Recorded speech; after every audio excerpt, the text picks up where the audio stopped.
Thank you for joining us. My name is Marissa, and I will be your host on today's podcast.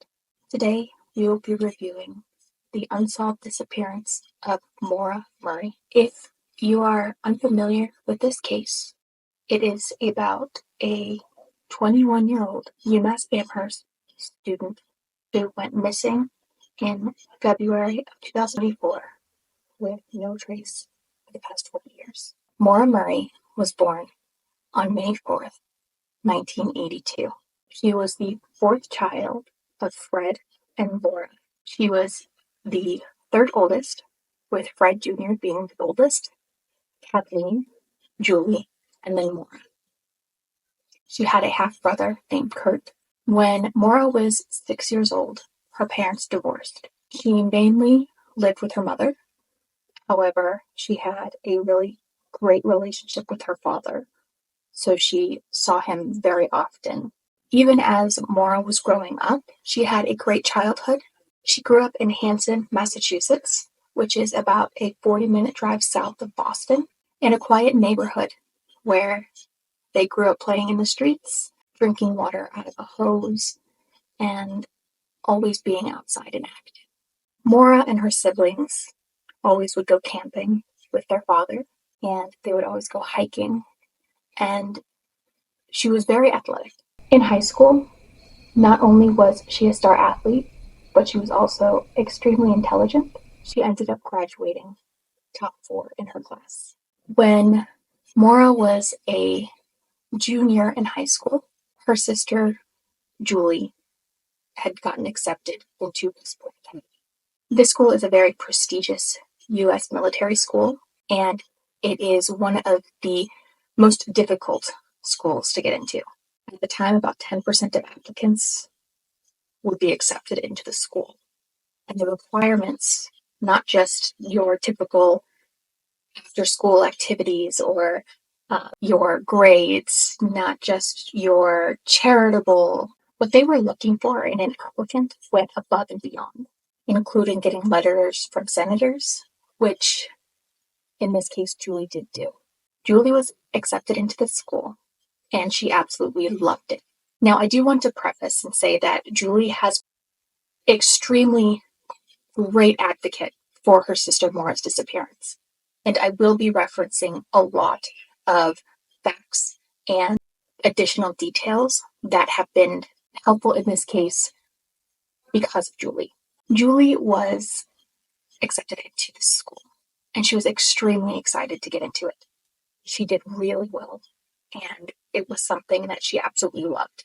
Having that structure and the environment and the requirements to be as great as you were, it was just something that she felt extremely excited about. When she would go and visit her family, she would always brag about how amazing the school was, and she ended up getting Maura very excited about this school as well. Of course, Maura didn't have to worry about the possibility of getting accepted because of how well she did in school and how well that she was as an athlete. The one thing about Maura was that although she was exceptional, she was also extremely humble. She would joke, but she would never flaunt her capabilities. So she applied to go into West Point, and she was accepted. So she started freshman year. At this point, her sister Julie had been in this school for 2 years, and everything was going relatively well. Academically, she was doing great. She was also, again, a part of the track team, which was very exciting because of the fact there were not that many female students who were on the track team at this point. So she was doing really well. However, at this point in time, it's believed that the structure, the dynamic of the school wasn't something that Maura actually wanted. It wasn't something that she enjoyed, like her sister Julie. She didn't vocalize this. She kept it to herself, but eventually it started to get to her.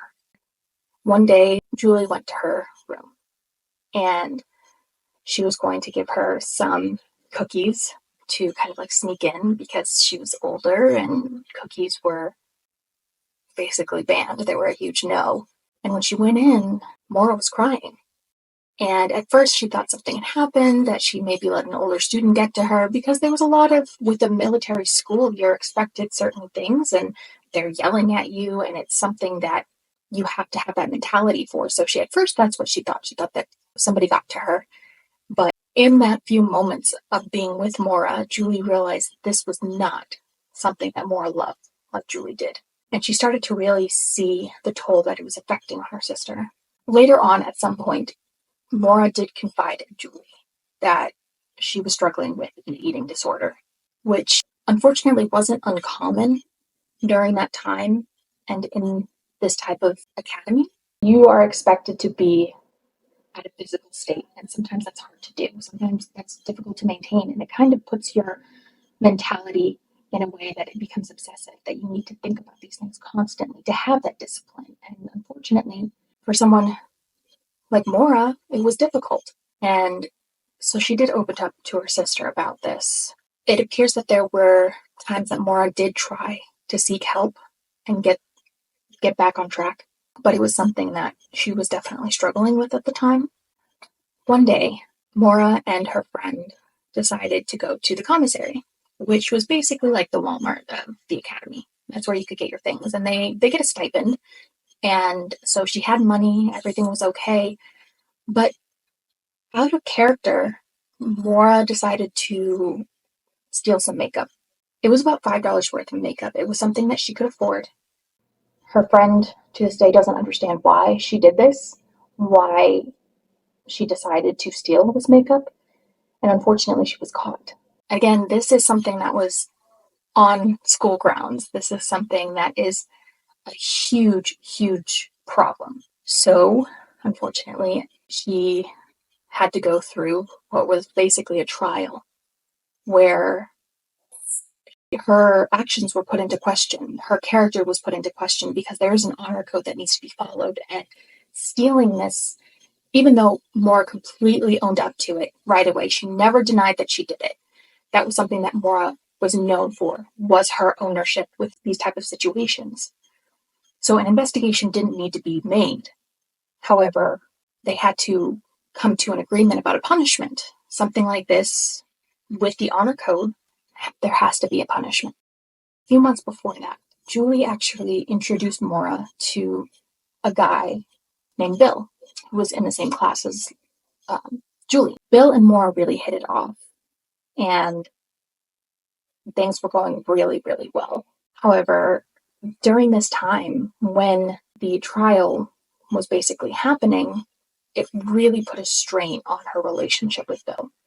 And I believe that this, on top of the strain of the school and the fact that she had an eating disorder, it was really hard on Maura during this time. And unfortunately, this also happened right around September 11th.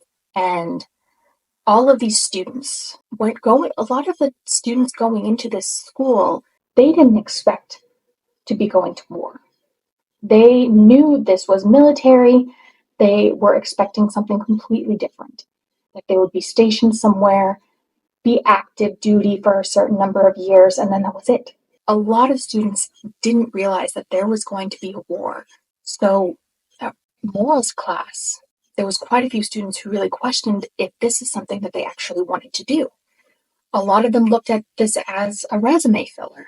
Julie was past that point. She had already been in school a couple of years.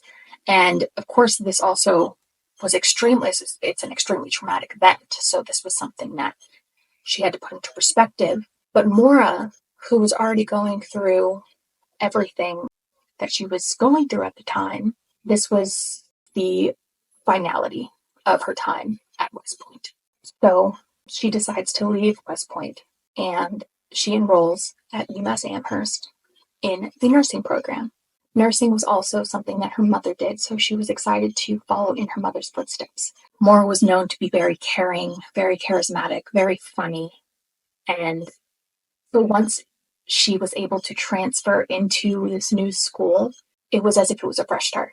Of course, there was still a lot of hardships with her eating disorder, that was still a struggle for her, and her relationship with Bill, because he was still at West Point, and then when he graduated, he was stationed in different places.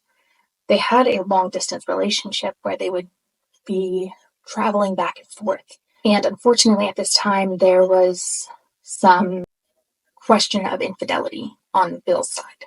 And Maura confided in Julie about this infidelity. And at this point, Julie said that Maura needed to leave Bill. This was not fair to Maura, but Maura stayed with Bill.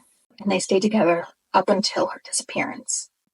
During this time, from when she initially transferred to UMass up into her disappearance, they were on and off again. And there was even question of a time when Maura was seeing an assistant track coach, and they would hang out. There was some question of how close they were. So there was that possibility of a relationship with this other person, but there's no confirmation on if they actually were in a relationship. So in October of 2003, Maura found a credit card receipt. And back in early 2000s, it's not like today.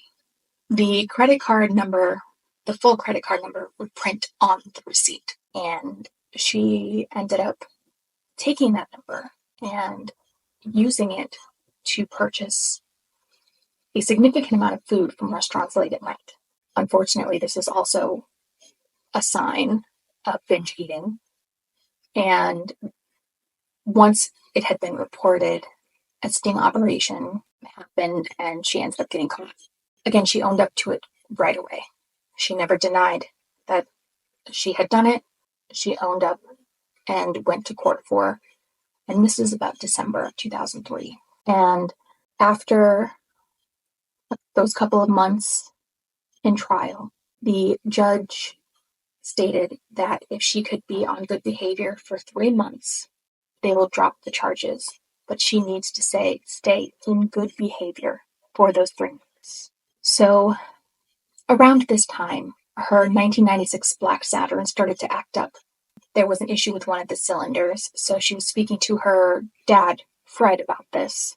He was a bit concerned because of the fact that she needed to drive to clinicals 2 days a week, and that was about a 40-minute drive from her school, and driving the car with having a cylinder issue was extremely dangerous.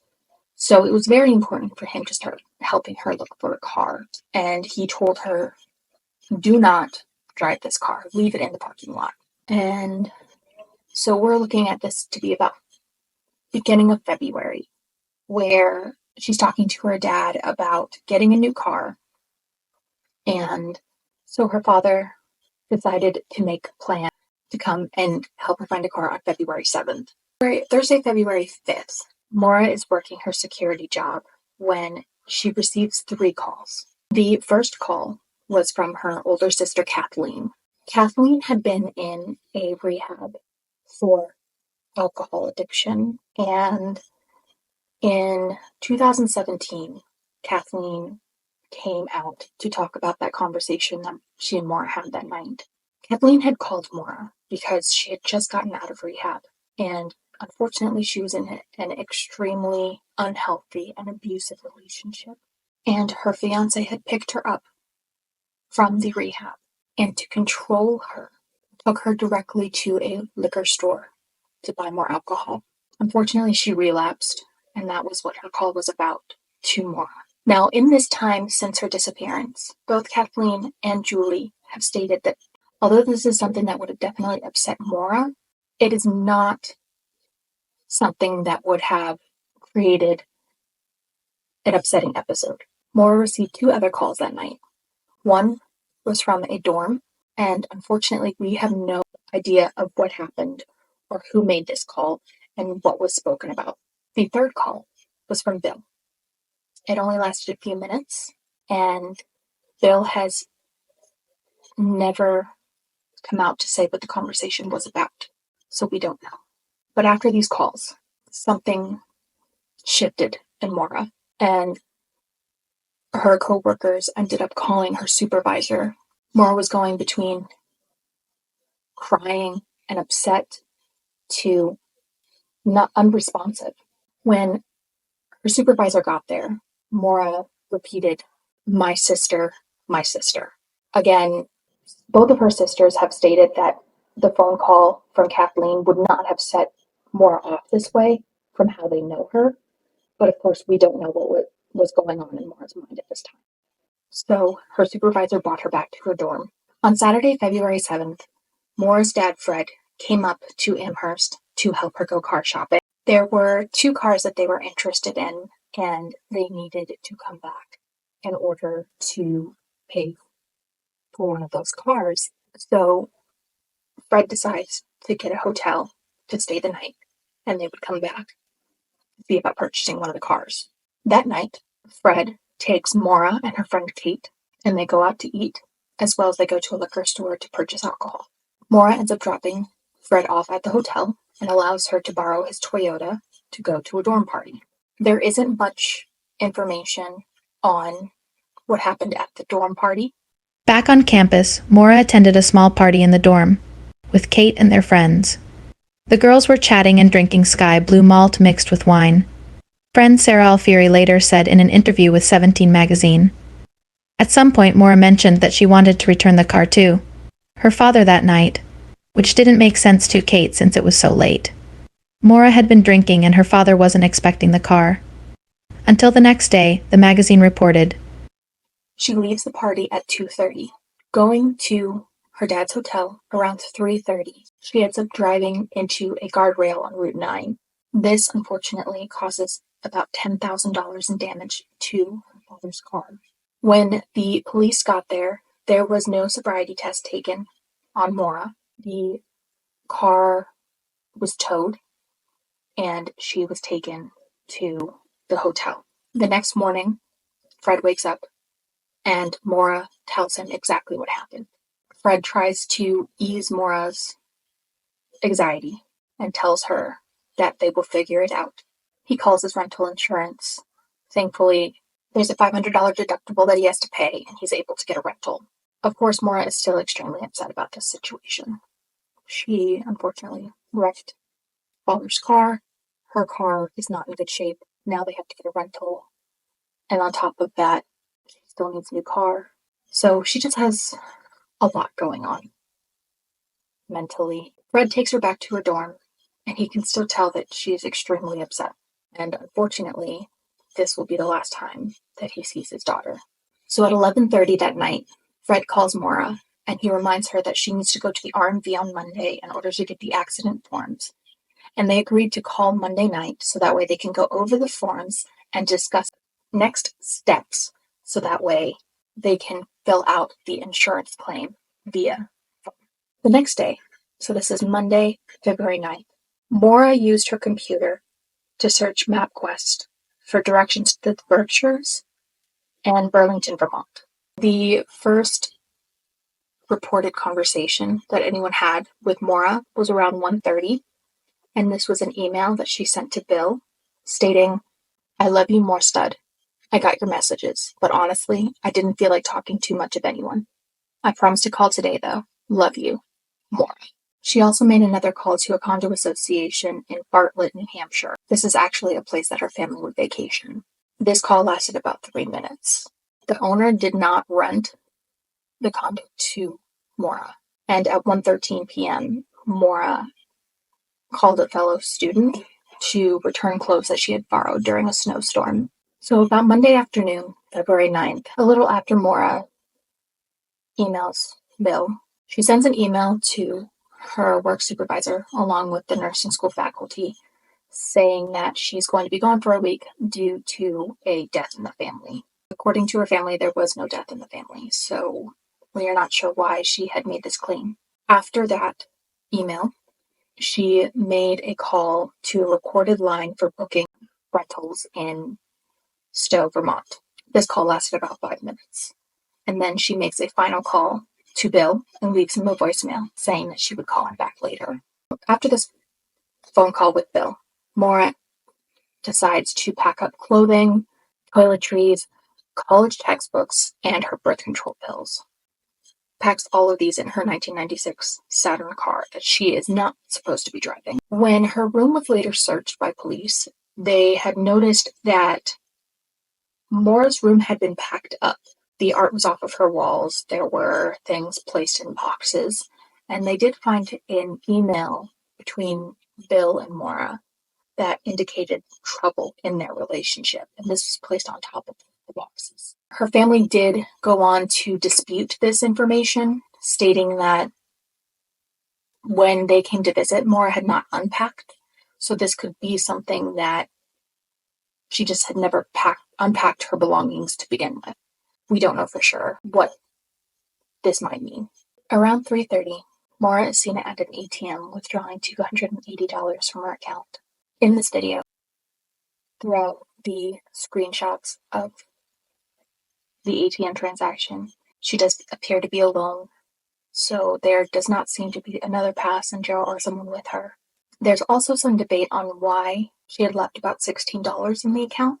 Some say that she planned to come back, that she wasn't trying to drain her account. However, there's also some theories that say that at this time, ATM transactions would only allow increments of $20, so she wasn't able to take that $16 additional out. Again, this is something that is talked about and discussed, and it's not something that we know for sure. A little while later, she's seen on video going to a liquor store buying about $40 worth of alcohol. She does bring cans with her to recycle, and she does get about $3 back from recycling those cans. And again, this is pointed out in some theories of that she had planned to come back, because why else would she be recycling these cans? And she also did go and pick up the accident forms from the R&B, like her dad had asked her to. The alcohol that she had purchased was Bailey's Irish Cream, Kahlua, vodka, and Franzia, which is a boxed wine. Camera footage also confirms that, again, she is alone during this time. Nobody is with her. Maura left Amherst around 4 p.m. She called to check her voicemail about 4:37, and this is the last recorded use of her cell phone. At 7 o'clock, a Woodsville, New Hampshire resident calls 911 and states that she heard a loud thump through her window, and she ends up seeing a car on the snowbank of Amonasuk Road. Please correct me if I mispronounced that. According to the 911 call, she states that she sees a man in the car smoking a cigarette. She later says that she was mistaken, that it appeared to be a red light that she could see in the car, possibly a cell phone. Again, we don't have any reports or evidence that Maura used her cell phone after 4:37. A local bus driver, who also lived on this road, passes by and sees Maura. He gets out of his car and asks if everything is okay. She doesn't appear to be bleeding or injured, but he did state that she appeared cold and she was shivering. In the car could be seen that both airbags were deployed. He asks her again if he needs to call 911, and she says no. She says that she's called AAA and that they're on their way. However, this bus driver, Butch Atwood, he knows this area. Specifically where they're at has no cell phone reception. To this day, there is no cell phone reception in this area. So he knows that there's no way that she could have called AAA. He insists again that he's going to call 911, and he reports that she's almost pleading for him not to. And what is found in the car are her belongings and what appears to be red stains all over. However, there has not been any conclusive evidence of what these red stains are, and theories are that it could possibly have been the wine from the boxed wine. There was also an empty beer bottle in the passenger seat. Most of the remaining of her belongings were in the backseat of the car, and unfortunately her cell phone and her credit cards have been found. Butch goes back to his house, and he calls 911, and he reports what he's seen. From his house, he cannot see her car, but he does say that a couple of cars, about 2 or 3 cars, have passed his house at this point in time. His call is received around 7:43. p.m. Another local resident passing by noticed that at 7:37, the black car was stopped on the side of the road, and there was a police SUV facing almost nose to nose with the car. This witness's statement contradicts the police report's official log, which has Haverhill police arriving 9 minutes later. At 7:46, a Haverhill police officer gets to Maura's car. He notices that the car has hit a tree. It pushed the car's radiator into the fan, rendering it completely inoperable. Both airbags have been deployed, and the car's locked. There also is a crack in the driver's side windshield. There has been some speculation on the airbags. From what is known, airbags only deploy when there is weight on that seat. And this is also the case for the type of vehicle that she had. So there are some theories that somebody was in the car with her, because how else or why else would the airbag deploy? Some do say that maybe she had belongings that were in the passenger seat. There is note of a bag that she may have carried with her or brought with her, but it is a bit stretched to say that a bag would have been enough weight in order to cause the airbag to deploy. During the initial search of her car, they see that she had left her books, clothing, toiletries. However, some of the alcohol was missing. Her debit and credit card and cell phone were also never recovered. Around 8 and 9 o'clock that same evening, there was an alleged sighting. Saw a young person moving quickly on foot. He didn't report it to the police immediately due to his own confusion of dates, only discovering 3 months later about Maura being missing and him seeing that she was wearing the same clothing. The responding officer, who initially came at 7:46 along with Butch, drove around searching for Maura, but they never found her. And there was no footprints indicating which direction she may have gone. An EMS and fire truck came around 8 o'clock, and the car ends up getting towed around 8:49. And what baffles my mind is that her family was not notified of her missing until the next day, which you would assume them seeing that the car was not registered to Maura. It was registered to her father, but still a missing person with their car just randomly in a place that they don't usually go to. This bus driver saying that he saw her and now she's gone, that they would notify the family of what's happening, but they didn't, not until the next day. So on February 10th, the next day, the Haverhill police issue, again, the be on the lookout. They contact Fred around 3:20 and left him a voicemail. However, he was out of town, so he didn't get this. It wasn't until one of his daughters contacts him and lets him know of what is happening. The next day, February 11th, Fred arrived to Haverhill, and they start a search with the New Hampshire Fish and Game. During the search, there are some theories that are discussed with the family that she may have disappeared on her own. Perhaps somebody was following her in a car that she knew, and she went with them. Maybe she went to end her own life. Around 5 p.m., Bill and his family come to join the search.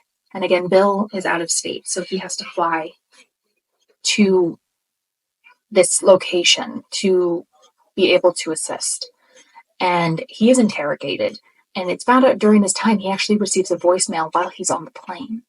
In this voicemail, it sounds like Maura crying, and he swears that it has to be her. However, the calling card that this call came from was registered to the American Red Cross. So that was a dead end.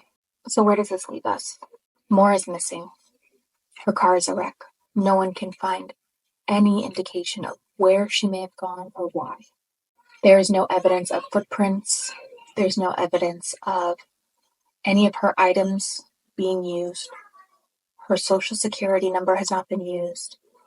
Her cell phone has not been used since her disappearance. None of her credit or debit cards have been used. She's just gone. Some of the theories which we have touched on include possible police involvement, the police SUV being there 9 minutes before the official police log. To go into this a little bit further, there were only 3 police vehicles in this small town.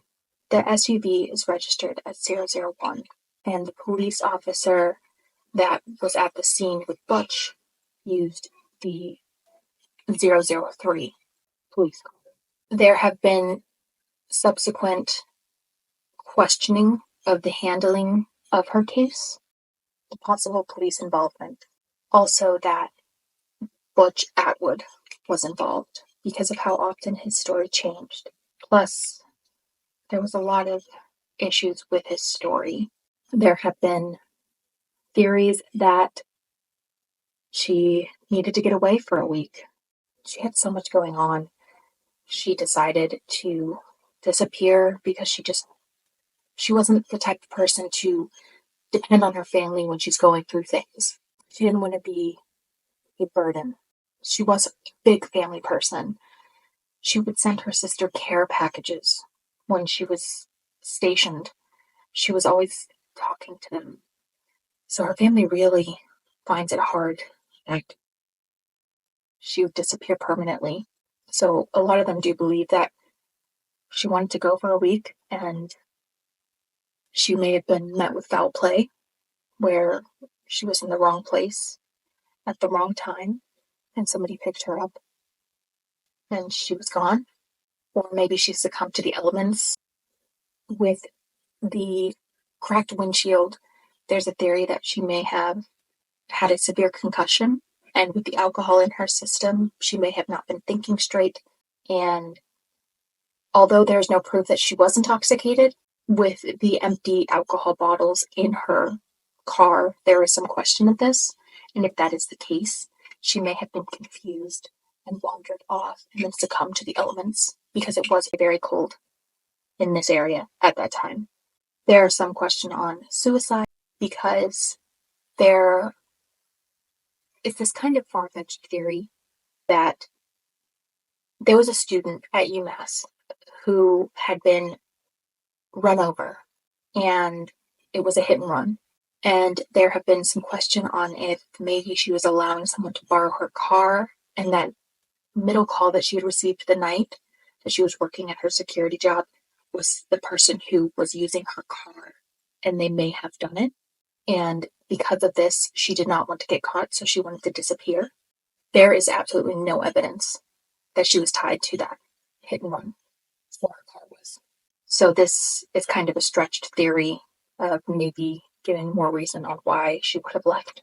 There are theories that Bill, her boyfriend, may have been involved because he has had, unfortunately, some run-ins with the law since then, involvement to harassment in one of his co-workers. But Julie has gone to say that she's never witnessed any kind of abuse between Bill and Maura, and she does not believe that he has any involvement in her disappearance. There's quite a lot of theories between what might have happened and the evidence that we currently have. Unfortunately, there has not been any new leads since her disappearance. There has been false hope with human remains being found recently, but they were unfortunately ruled out, and they are not Maura. There has been an age progression photo that has been brought out to show what she would look like today. She recently turned 41 years old, and her family is still looking for her. Her father does believe she has passed away. It has been 20 years, and since then, her mother and her older sister Kathleen have passed away. Maura is not the type of person to disappear on her own free will and not come back for those losses. So, with that being said, I hope that I was able to provide some information on Maura's disappearance and give a little bit of insight on some of the theories why she left. Unfortunately, there's no solid proof and there's no full indication of the theories, so there's no confirmation of what could be. I'm not going to assume or put out my own theory on this because I feel it's very important for cases like this to not be sensationalized, but to bring awareness and bring light to these cases because these families and these victims deserve answers and resolution. And I truly hope that this podcast can give something back, whether somebody remembers something.